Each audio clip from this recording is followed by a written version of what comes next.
Bismillahirrahmanirrahim. Dear students, Assalamu alaikum. This is Amir Zeshan, Subject Specialist English in DPS Sahiwal. You are very warm welcome on our YouTube channel. Let's start today's lesson. Bismillahirrahmanirrahim. Students, our today's topic is about negated modal verbs and characteristics of modal verbs. So start the lesson. Before going to start today's lesson, I will tell you about the learning objectives of today's lesson. And the learning objectives are: by the end of the lesson, students will be able to understand the concept of negated modal verbs and their usage, to identify the negated modal verbs, to know about the contraction, to tell the characteristics of modal verbs. Students, do you remember what are modal verbs? Think for a moment. What are the modal verbs? In previous lesson, you have been taught what are the modal verbs. Hope so. You know what is the definition of modal verbs, and I am sure you are very well aware of modal verbs. So, as you know, modal verbs are the words like shall, must, could, might, will, ought to, may, would, should, can, ought to, need, dare. You know that what is the definition of modal verbs? Students, a modal verb is a type of verb that is used to indicate modality, that is, likelihood, ability, permission, request, capacity, suggestion, order, obligations, or advice.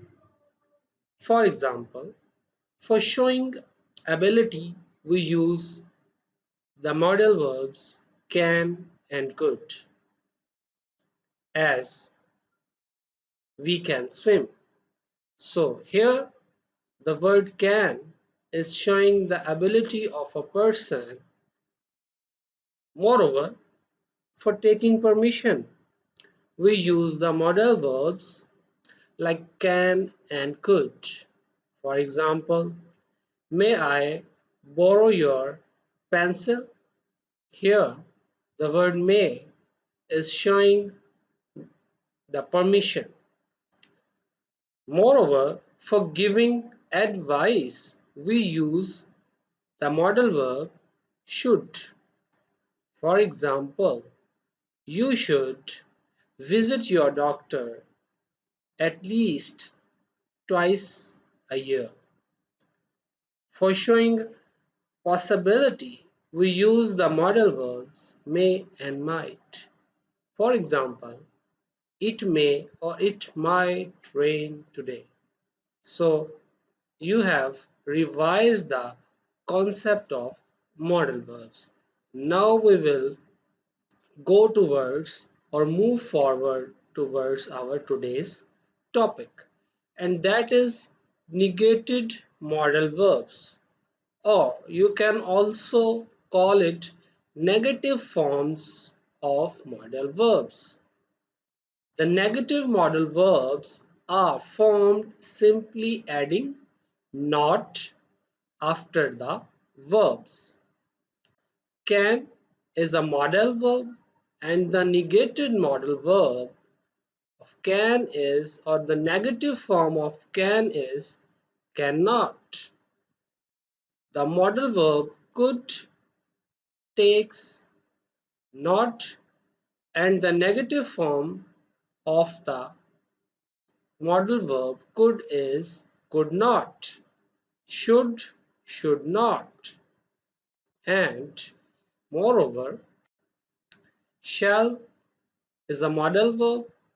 Negative form of shall is shall not. Will is a modal verb, and the negative form of will is will not. Would would not, may not, might not,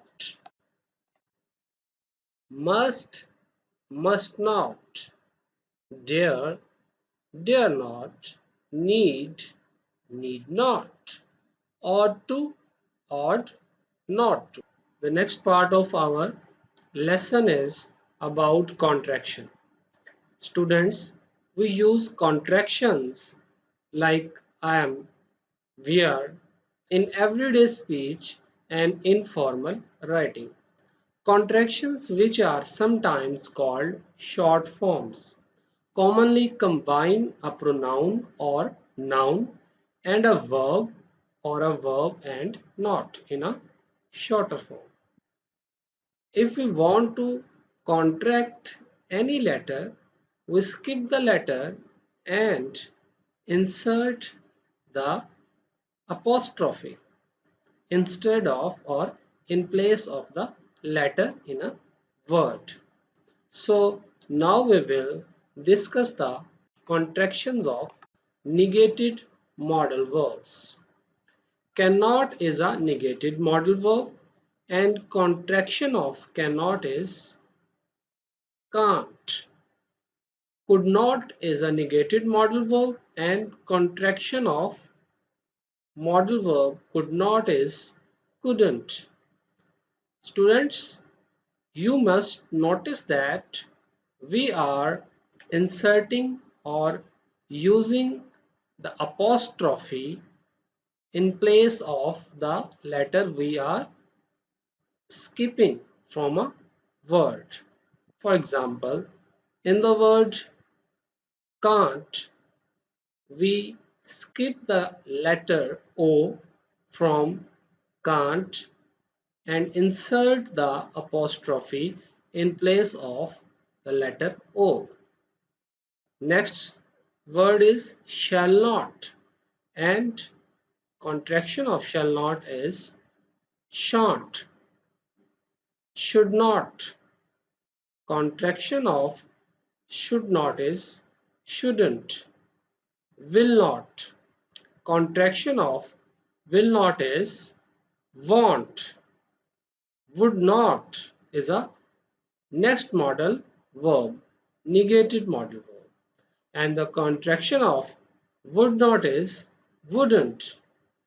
Next word is may not. We do not contract the word may not, so we use the word may not as it is. Next, might not. Like the word may not, we also don't contract might not. Must not is a next modal verb. So we can contract the word must not while inserting the apostrophe instead of or in place of the letter O.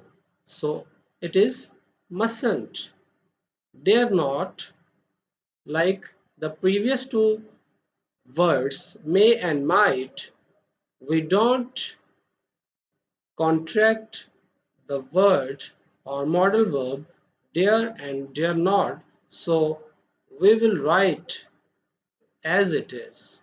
We will write the word dare not as it is. Next word is need not and we can convert it into needn't, ought not to and oughtn't to. Note, please note that the negative forms of the modal verbs may, might, and dare don't have shortened forms. Students, now we will discuss all the negated modal verbs with examples. So, the first negated modal verb is cannot or can't. Example is I cannot change what I am. If we make the sentence of the word cannot, it can be like I cannot change what I am. It means that the person is expressing his inability. Please notice that when we use the negative form of the negated of the modal verbs, the usage is changed. As you know that we use the modal verbs can and could for showing ability of a person. But here the word cannot is a negated. It is a negative form. So here the word cannot means inability. The person is not able to change what he is. Next, could not. Example is I was excited that I could not sleep. We use could not as a modal verb, but the difference between cannot and could not is the word or modal verb could not is used most of the time in past tense. Next one is should not or shouldn't. If we make a sentence of shouldn't, we can say that you should not be too late or you should not bring so many suitcases. Next word is shall not or shan't. Example is I shall not go to the hospital just now. So the person has no intention to go to the hospital. Next modal verb is would not or won't. If we make a sentence, we can say that you may delay, but time will not. Would not, he would not stir his finger. The next modal verb is may not. May not is used for showing impossibility of a happening. It may not rain today. The next negated modal verb is might not. We can make a sentence like it might not rain today.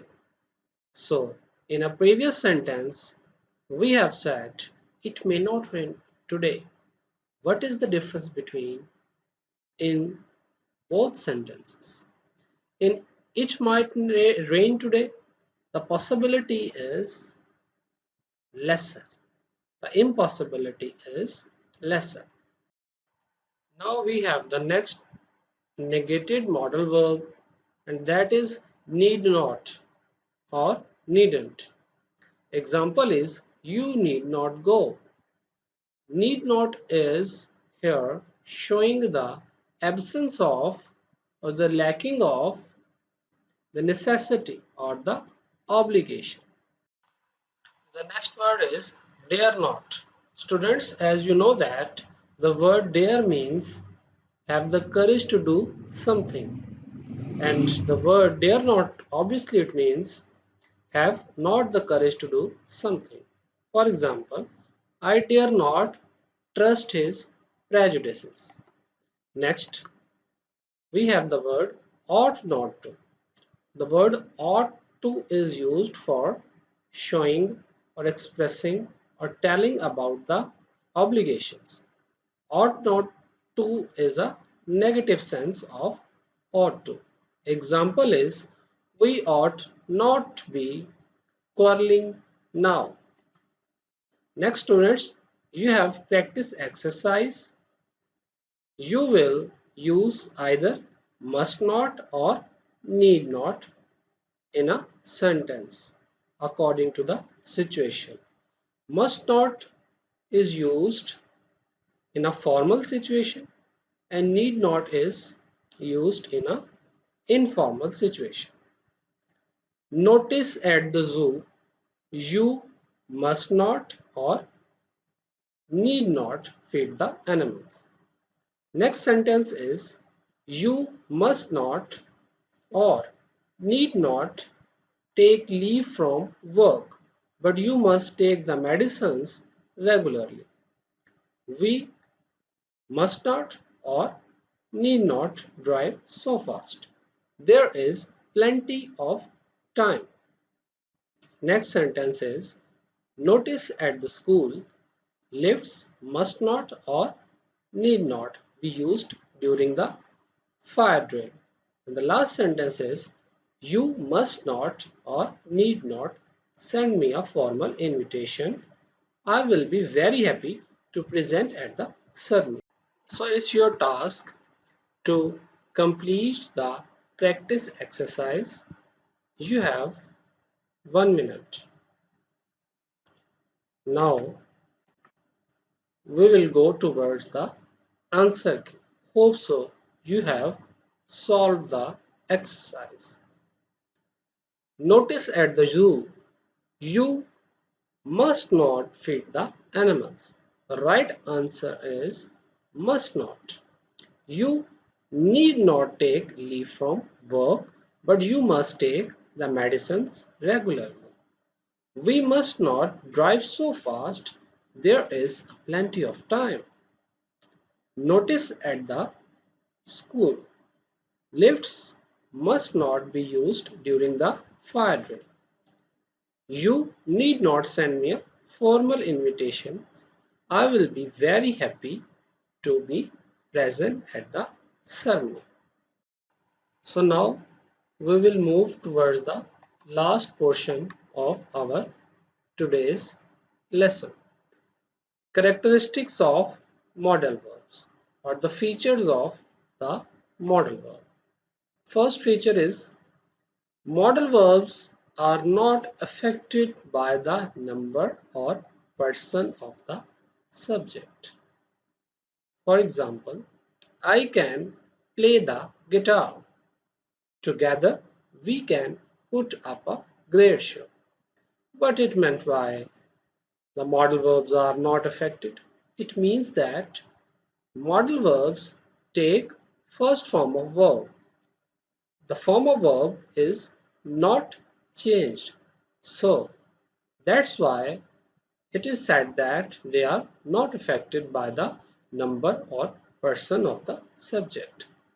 In the below sentences, you have noticed that in the modal verbs, we didn't change the form of a verb. I can play the guitar, or together we can put up a great show.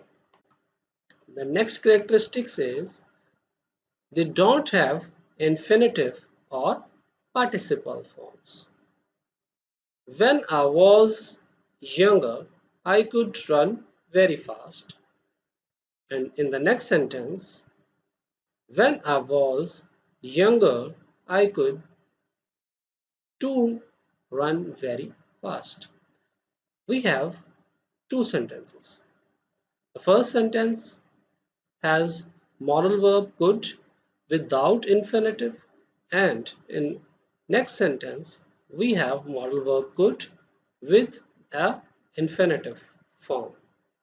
So the right one is the first sentence. When I was younger, I could run very fast because it is the feature of the modal verb, or it is the feature of the modal verbs. They don't have infinitive or participle forms. The last feature of the modal verbs is they can form interrogative sentences by inversion. So, what is inversion? The word inversion has been taken from the word invert. Invert means upside down or change the arrangement.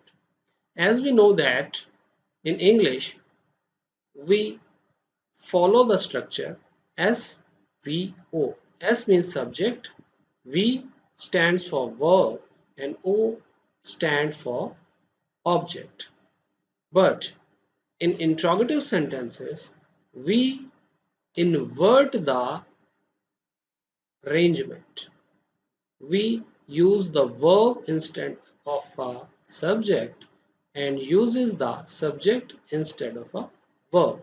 So we should first meet the class teacher. after inversion, or when we will use the interrogative sentence, we will say, should we first meet the class teacher? So should is replaced with we, and we is replaced with should. So it is the feature of modal verb. Thank you, students. Stay home and keep calm and stay safe.